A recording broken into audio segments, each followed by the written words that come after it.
Meeting Horaga, Nipa Amana. Ay, Karigumamata. Hayo. Agenda the Yobudinati. Natasano, Hayo. Lilagi Wasuani. Sahitoba.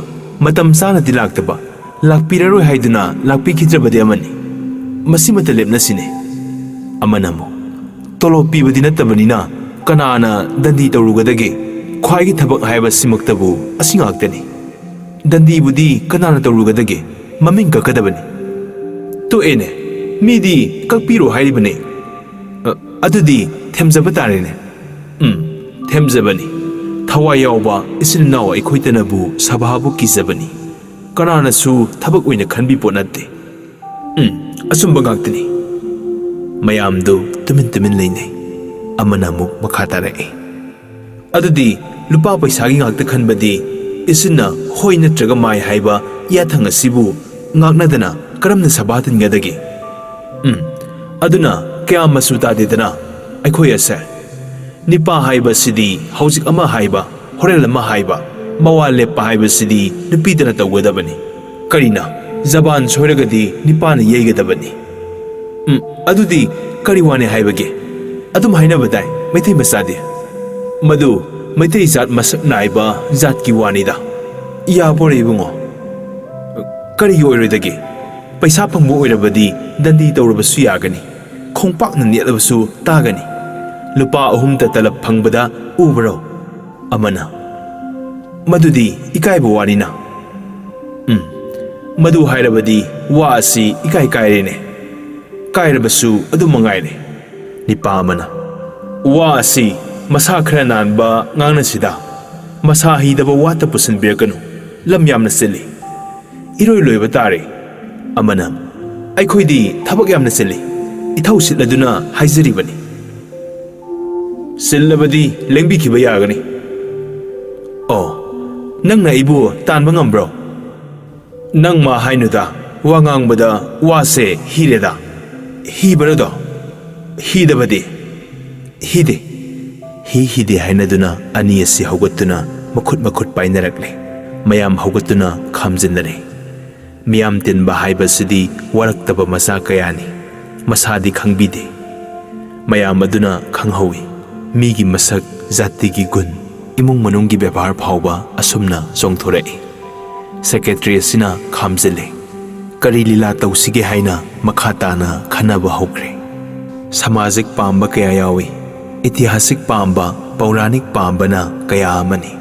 Amana, Sitana Traga, Sabitri Tausihai.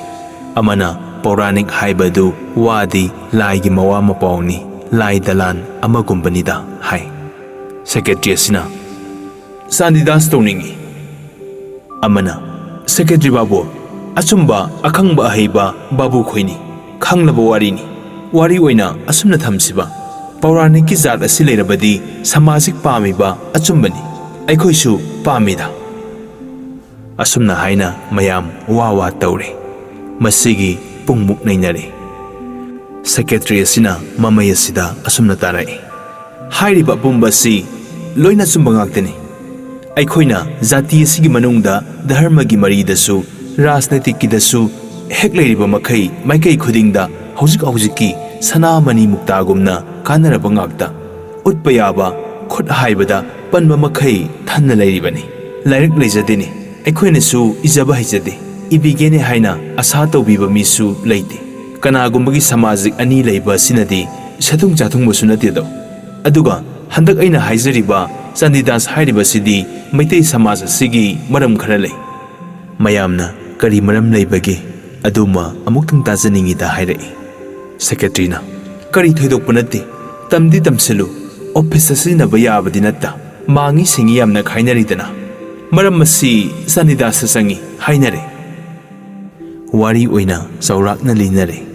Sandidas Lepnare. Asi, Ningtini Hekma Pamkre. Lila si yaurage haina ninge. Maitei leibakta Bharata haige hairabasu yagani. Sama sanskar tauge haibagidamak utpadi khitma watli.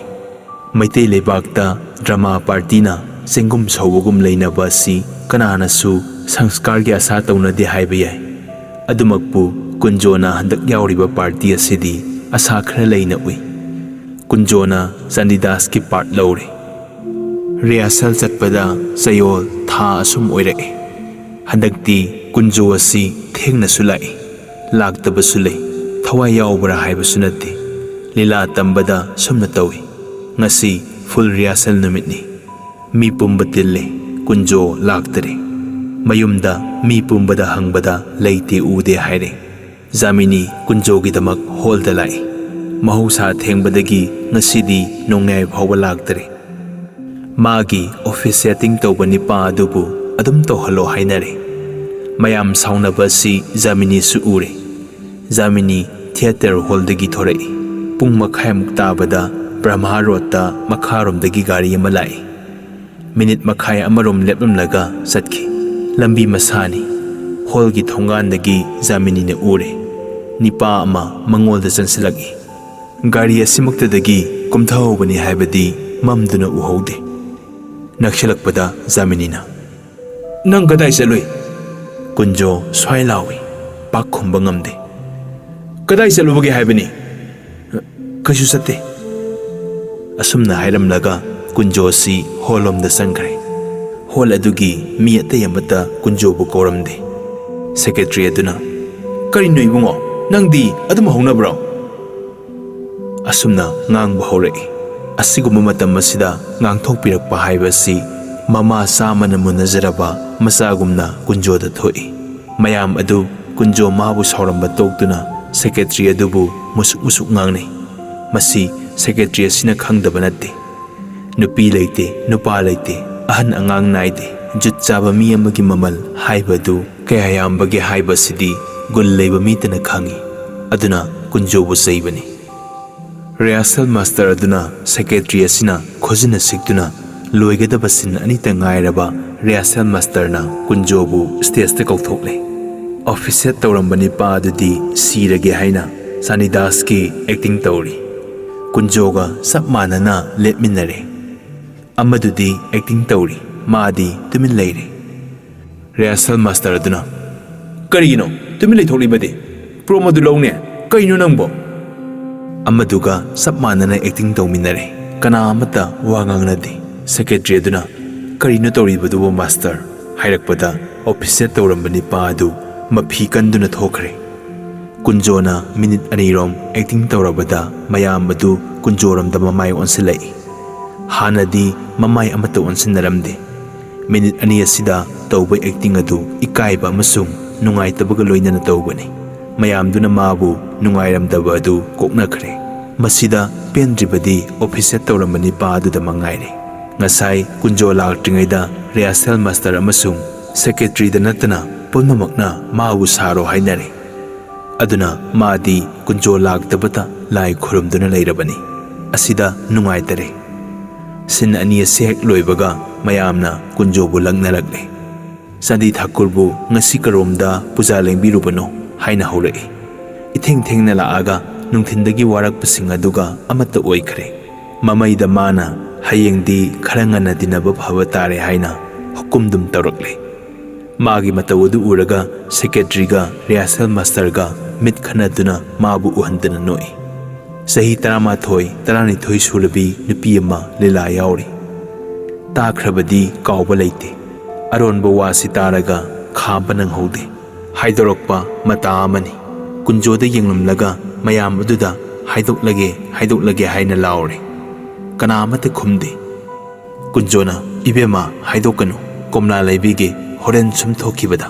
ꯃꯌꯥꯝꯅ "ꯂꯩꯒꯗꯕꯅꯤ, ꯆꯟꯗꯤꯗꯥꯁꯅ ꯀꯔꯤꯒꯤ ꯂꯩꯔꯨꯅꯤ, ꯍꯥꯏꯗꯣꯛꯑꯒꯦ ꯍꯥꯏꯗꯨꯅ ꯃꯌꯥꯝꯗ ꯑꯣꯟꯁꯤꯜꯂꯦ꯫ ꯅꯤꯄꯥ ꯑꯃꯅ "ꯏꯕꯦꯝꯃ ꯍꯥꯏꯗꯣꯛꯎ, ꯍꯩꯉꯥꯟ ꯃꯊꯦꯜ ꯑꯃ ꯍꯥꯞꯀꯦ, ꯍꯥꯏꯗꯣꯛꯇ꯭ꯔꯕꯗꯤ ꯉꯁꯤꯗꯤ ꯌꯦꯡꯉꯨ ꯑꯩꯅ ꯇꯧꯕ" ꯍꯥꯏꯅ ꯀꯟꯅ ꯂꯥꯎꯔꯛꯏ꯫ "ꯑꯣꯟꯊꯣꯛꯄ ꯑꯉꯥꯡꯅꯤ, ꯅꯪꯅ ꯍꯥꯏꯌꯨ ꯍꯥꯏꯔꯒ ꯍꯥꯏꯒꯗ꯭ꯔꯥ ꯍꯥꯏꯗꯨꯅ ꯍꯥꯏꯗꯣꯛꯎ ꯍꯥꯏꯕ ꯌꯥꯗꯔꯦ."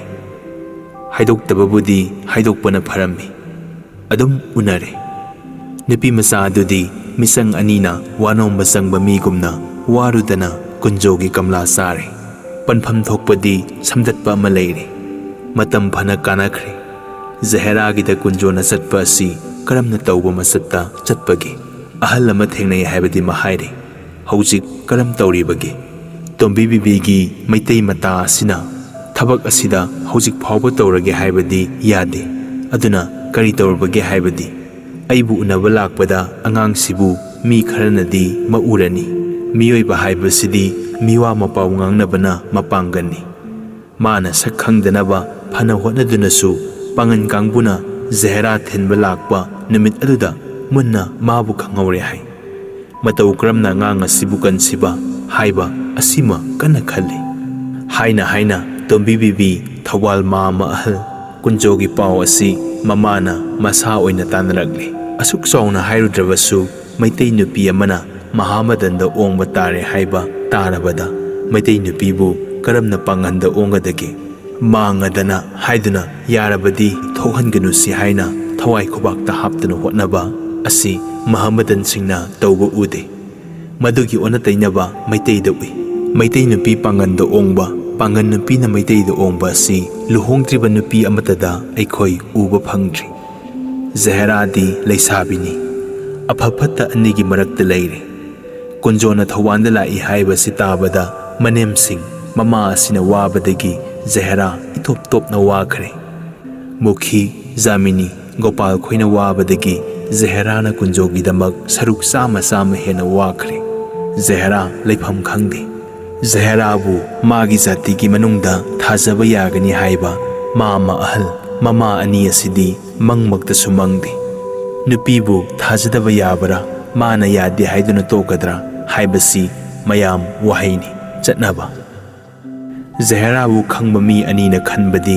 ꯈꯟꯕ ꯃꯈꯩ ꯈꯜꯂꯒ ꯈꯟꯐꯝ ꯊꯣꯛꯇꯗꯨꯅ ꯀꯨꯟꯖꯣꯗꯔꯥ ꯃꯔꯥꯏꯕꯛꯅ ꯇꯝꯕ ꯍꯥꯏꯗꯨꯅ ꯍꯦꯛꯇ ꯂꯦꯞꯄꯤ꯫ ꯑꯁꯤꯅ ꯄꯨꯛꯅꯤꯡꯗ ꯅꯤꯡꯕꯅꯤ꯫ ꯉꯥꯡꯊꯣꯛꯄ ꯌꯥꯗꯕ ꯋꯥ ꯑꯁꯤꯒꯤ ꯃꯊꯛꯇ ꯉꯥꯡꯊꯣꯛꯄꯗ ꯂꯦꯞꯄ ꯋꯥꯗꯨꯅ ꯅꯝꯗꯨꯅ ꯆꯠꯈꯤꯗꯨꯅ ꯑꯆꯨꯝꯕꯅ ꯃꯈꯥ ꯊꯥꯈ꯭ꯔꯦ꯫ ꯖꯍꯦꯔꯥꯕꯨ ꯏꯅꯥꯛ ꯈꯨꯟꯕ ꯅꯤꯄꯥ ꯑꯃꯗ ꯊꯥꯖꯅꯕ ꯋꯥ ꯉꯥꯡꯅꯕ ꯍꯧꯈ꯭ꯔꯦ, ꯄꯤꯈ꯭ꯔꯦ꯫ ꯃꯁꯤꯗ ꯇꯧꯔꯛꯑꯦꯗꯣ ꯑꯩꯅ ꯑꯁꯥꯏꯅ ꯃꯅꯤꯡꯉꯛꯑꯦ ꯍꯥꯏꯗꯨꯅ ꯑꯄꯥꯕ ꯑꯇꯥꯕꯅ ꯍꯥꯏꯒꯗꯕ ꯂꯩꯔꯦ꯫ ꯀꯗꯥꯏꯗꯒꯤ ꯖꯍꯦꯔꯥꯕꯨ ꯊꯥꯖꯒꯗꯕꯅꯣ? ꯊꯧꯕꯥꯜꯗ ꯆꯠꯈꯤꯕꯗꯤ ꯀꯨꯏꯗ꯭ꯔꯤ꯫ ꯀꯨꯟꯖꯣꯒꯤ ꯌꯦꯛꯅꯕ ꯁꯦꯝꯒꯦ ꯍꯥꯏꯗꯨꯅ ꯂꯥꯏꯔꯤꯛ ꯏꯕ ꯃꯤꯅ ꯊꯥꯖꯕꯅꯤ, ꯃꯈꯣꯏꯒꯤ ꯀꯂꯝꯒꯤ ꯕꯨꯙꯤꯅꯤ, ꯁꯣꯏꯗꯅ ꯍꯥꯏꯒꯅꯤ꯫ ꯇꯧꯁꯨ ꯇꯧꯖꯒꯟꯈ꯭ꯔꯦ꯫ ꯑꯄꯥꯕꯒꯤ ꯗꯣꯁ ꯉꯥꯛꯇ ꯅꯠꯇꯦ, ꯑꯏꯕꯒꯤꯁꯨ ꯗꯣꯁ ꯌꯥꯝꯅ ꯂꯩꯈ꯭ꯔꯦ꯫ ꯑꯗꯨꯒ ꯍꯟꯗꯛ ꯖꯍꯦꯔꯥꯕꯨ ꯊꯥꯖꯕ ꯑꯁꯤꯗꯤ ꯂꯥꯏꯔꯤꯛ ꯏꯕ ꯃꯤꯒꯤꯗꯤ ꯆꯀ꯭ꯔꯤ ꯅꯠꯇꯦ, ꯊꯧꯕꯥꯜ ꯃꯥꯝꯃ ꯌꯥꯏꯃꯒꯤ ꯏꯅꯦ ꯑꯗꯨꯅ ꯇꯧꯕꯅꯤ꯫ ꯏꯅꯦ ꯌꯥꯏꯃꯁꯤꯒꯤ ꯃꯕꯨꯡ ꯏꯅꯥꯛ ꯈꯨꯟꯕ ꯑꯃ ꯂꯩ, ꯃꯌꯥ ꯑꯗꯨꯗ ꯊꯥꯖꯈ꯭ꯔꯦ, ꯄꯤꯒꯦ ꯍꯥꯏꯅꯔꯦ ꯍꯥꯏꯕ ꯋꯥꯇꯅꯤ꯫ ꯖꯍꯦꯔꯥꯒꯤ ꯃꯋꯥꯀ ꯍꯪꯕ ꯄꯣꯠ ꯅꯠꯇ꯭ꯔꯤ꯫ ꯅꯨꯄꯤ ꯅꯨꯄꯥ ꯃꯆꯤꯟ ꯍꯪꯂꯒ ꯂꯨꯍꯣꯡꯕ ꯍꯥꯏꯕꯁꯤꯗ ꯖꯍꯦꯔꯥꯒꯤꯗꯤ ꯃꯉꯣꯟꯗ ꯍꯪꯂꯒ ꯂꯣꯏꯕ ꯃꯤꯅꯤ, ꯈ꯭ꯋꯥꯏꯅꯁꯨ ꯊꯥꯖꯅꯤ꯫ ꯃꯇꯝ ꯑꯃꯠꯇꯗ ꯂꯤꯂꯥ ꯏꯕ ꯌꯥꯗꯦ, ꯑꯗꯨꯅ ꯁꯔꯛ ꯁꯤꯕ ꯌꯥꯏ꯫ ꯃꯅꯦꯝ ꯌꯥꯏꯃꯁꯤꯒꯤ ꯊꯧꯔꯥꯡꯗꯒꯤ ꯈꯨꯠ ꯂꯤꯡꯗꯨꯅ ꯀꯨꯟꯖꯣ ꯂꯥꯛꯄꯗ ꯌꯦꯌꯨ ꯍꯥꯠꯂꯨ ꯍꯥꯏꯗꯨꯅ ꯇꯧꯅꯕ ꯑꯁꯤ ꯍꯧꯖ ꯑꯣꯏꯈ꯭ꯔꯦ꯫ ꯃꯁꯤꯁꯨ ꯍꯧꯈ꯭ꯔꯕ ꯋꯥꯐꯝꯅꯤ꯫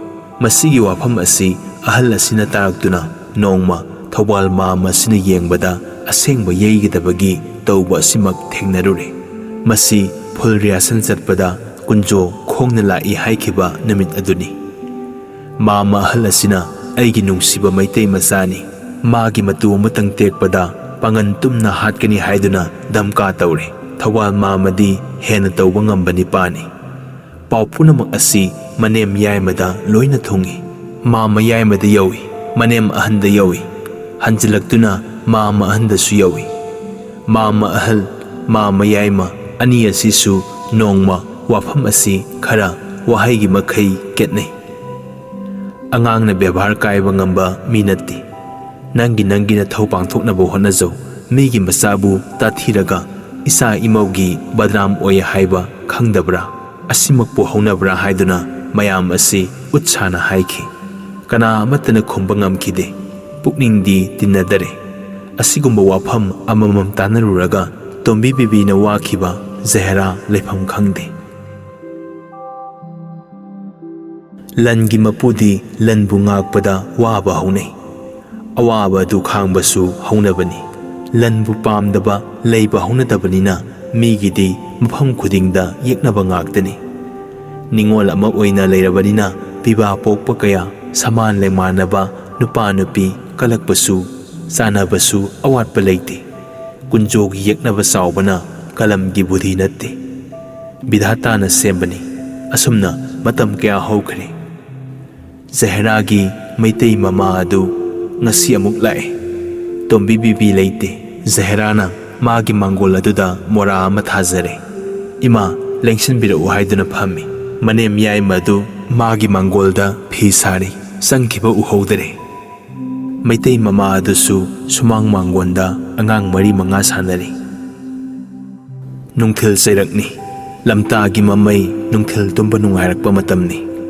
Jahera hidak handuna pizare handoktuna masam adu nanduna sanai Jahera asi wa asu kya ngangande atai wa hodukna dringai maitei mamana sangtrik yengi Jahera di yengi haiba udri Jahera bu asuk phajai haiba si nupi asina namit adu tadam makhangi ibema Jahera na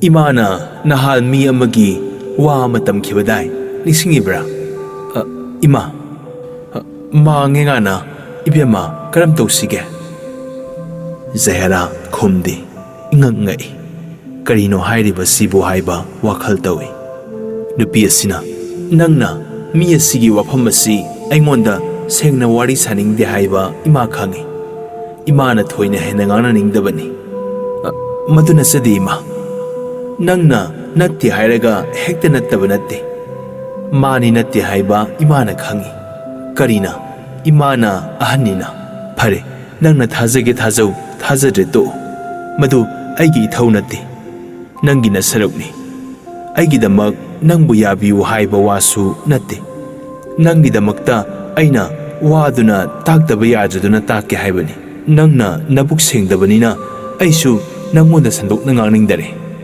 haidaba yadaba khradangdi imana hairambage ko sawinu ima aidi karigi sawni sawge hairabadi phet lauduna asaina satkiba yarabani nangna khalli nahan amukka hairame ngasiga anirakta mangairi hairini do aina khanduna thamba thaktok aduna khangdribani iraw khon thokadaba isen naidaba premgi ningbagi isenbu mina thingba ngamba haunatabani asuk thapa lawai leiba asida imphal dagi mana aigida lakpase usi singabagum nakhoina mana sana sadia dagi thawal da thonglaba dugi hayengumba ahing adudagini aina mabu satlu haiduna koktan thokani miyambada sanguni do sara sale do nang sumasu mange do sukkuibasi imana omduna thambani nang sumatareni imana tabadi aigida angang asina lai haibasidi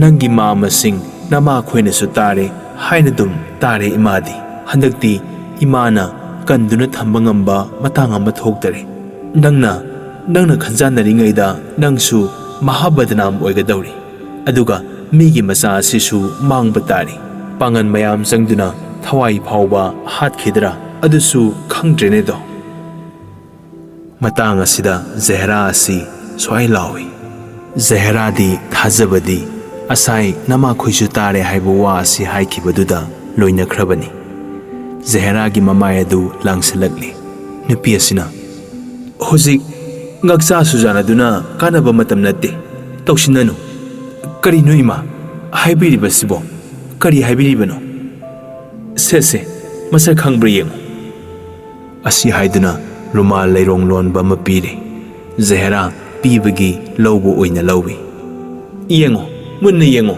khangbra kari wano rumal bu masak naiba honabrane hayo yani masa nangna tawjaba sari aigi iwata thoge asini ne tahaningdaba nangi nawa aina hana ta thoklaga iwa kona ta jagadoribani rumana sigi wase sini asumna hairaga hek horokpada Jahera si taningbana nakong sakra hangdopagum tawi mamai haigali nangbu kunjo gopalna asi phawba thilak prema rumal asi lamakhangda nangna pibani hai waithau thongkongdagini pifamsu asibu aina yaurubra khudop ama mana pirami hai aina uba warase lawge lawsaruingani aigidi isani na hondokpa yadaduna hairibasini ꯑꯩꯅ ꯇꯧꯕ ꯉꯝꯕ ꯎꯄꯥꯏꯁꯨ ꯅꯠꯇꯦ ꯍꯧꯖꯤꯛ ꯅꯪ ꯃꯥꯡꯕ ꯇꯥꯔꯦ ꯀꯔꯤꯅꯣ ꯏꯃꯥ ꯈꯤꯇ ꯍꯥꯏꯗꯣꯛꯄꯤꯔꯣꯒꯕ ꯔꯨꯃꯥꯜ ꯑꯗꯨꯕꯨ ꯃꯁꯛ ꯈꯪꯕ꯭ꯔꯣ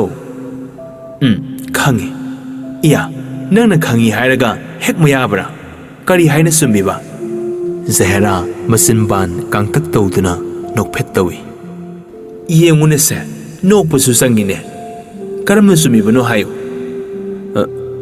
ꯑꯩꯅ ꯂꯣꯟꯕꯅꯤ ꯆꯨꯝꯃꯦ ꯏꯃꯥ ꯃꯩꯇꯩ ꯃꯃꯥ ꯑꯁꯤ ꯅꯨꯡꯁꯥ ꯊꯤꯕ ꯁꯨꯝ ꯍꯦꯟꯒꯠꯂꯛꯂꯦ ꯏꯕꯦꯝꯃ ꯐꯥꯒꯤ ꯌꯥꯕ ꯅꯠꯇꯦ ꯅꯤꯄꯥ ꯑꯁꯤꯗꯤ ꯃꯩꯒꯤ ꯄꯨꯛꯁꯦꯜꯅꯤ ꯅꯪꯅ ꯀꯔꯤ ꯎꯄꯥꯏ ꯇꯧꯒꯗꯒꯦ ꯏꯃꯥꯗꯤ ꯃꯝꯃꯦ ꯑꯉꯥꯡ ꯑꯗꯣ ꯍꯥꯏꯈ꯭ꯔꯕꯗ ꯁꯣꯏꯒꯅꯤ ꯇꯔꯣꯏꯗꯕꯗ ꯉꯥꯡꯒꯅꯤ ꯍꯥꯏꯕ ꯏꯃꯥ ꯊꯥꯖꯗꯦ ꯃꯃꯤꯠꯇ ꯃꯄꯤ ꯃꯇꯨꯝ ꯇꯥꯗꯨꯅ ꯋꯥꯁꯛꯑꯝꯃꯤ ꯅꯪꯒꯤ ꯅꯕꯨꯛꯇ ꯄꯥꯎ ꯑꯁꯤꯒꯤ ꯆꯤꯡꯅꯕ ꯂꯩꯇꯅꯕ ꯔꯨꯃꯥꯜ ꯑꯁꯤ ꯄꯤꯌꯨ ꯍꯥꯏ ꯀꯅꯥ ꯑꯃꯅ ꯑꯩꯒꯤ ꯎꯄꯥꯏ ꯇꯧꯕꯤꯔꯒꯗꯤ ꯍꯥꯏꯕ ꯎꯗ꯭ꯔꯕꯅꯤꯅ ꯑꯩꯒꯤ ꯊꯣꯛꯑꯔꯕꯅꯤ ꯃꯁꯤꯗ ꯍꯌꯦꯡ ꯁꯟꯙ꯭ꯌꯥ ꯃꯇꯝ ꯑꯗꯨꯗ ꯂꯥꯛꯀꯅꯤ ꯍꯣꯏ ꯃꯥꯏ ꯑꯃꯇꯪ ꯈꯪꯒꯅꯤ ꯂꯩꯌꯨ ꯂꯩꯒꯅꯤ ꯆꯪꯉꯛꯀꯅꯨ ꯇꯣꯛꯀꯅꯤ ꯑꯩꯅ ꯇꯧꯖꯒꯗꯕ ꯍꯥꯏꯕꯕꯨ ꯃꯁꯤꯇ ꯃꯉꯥꯏꯔꯦ ꯍꯥꯏꯔꯝꯃꯤ ꯑꯩꯅ ꯄꯥꯎ ꯑꯃꯇꯪ ꯍꯟꯗꯣꯛꯈꯤꯁꯤ ꯍꯥꯏꯗꯨꯅ ꯈꯥꯝꯕꯗ ꯌꯥꯈꯤꯗꯦ ꯂꯥꯛꯄ ꯊꯣꯛꯎ ꯀꯝꯗꯧꯅꯤ ꯂꯥꯛꯇ꯭ꯔꯕꯗꯤ ꯐꯔꯦ ꯄꯥꯡꯒꯟ ꯃꯌꯥꯝꯅꯗꯤ ꯐꯪꯕ ꯃꯐꯝꯗ ꯂꯣꯏꯅꯕ ꯇꯧꯒꯅꯤ ꯍꯥꯏꯅꯔꯤ